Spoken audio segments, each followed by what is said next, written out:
My name's Don Gordon. I'm a lifelong Chicagoan, and I've lived in Rogers Park for over 30 years.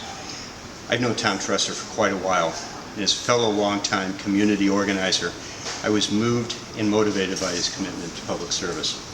The TIF illumination project has a particular interest for me because of its impact on transparency in government. I both teach and write on the topic. For that reason, I find this project to be especially relevant in bringing to light the data and processes behind a broken and at times corrupt system. Transparency in government is not an end in itself, but rather a catalyst to inspire civic engagement. Or, as I tell my students, you often need civic enragement in order to produce civic engagement. Grassroots projects such as the TIF illumination deliver the transparency necessary to create the enragement that results in this engagement. Presentations in each of the 50 wards, 12 to date, 89 TIFs and over 1,000 participants, serves to enlighten citizens in a way that motivates them to action.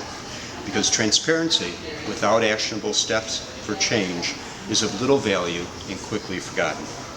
This is why it's so important that as citizens we utilize this information as a call to action to improve or to reform government. The TIF program here in Chicago is far overdue for reform. It's been nearly 2 years since the Mayor's Select Committee made recommendations, some of which have been implemented, though oversight and metrics is woefully lacking.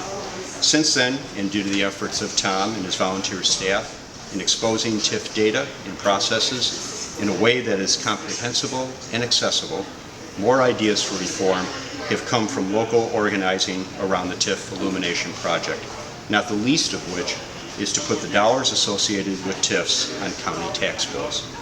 My personal wish is to go beyond the centralized oversight recommendations of the panel and create local oversight committees for each TIF.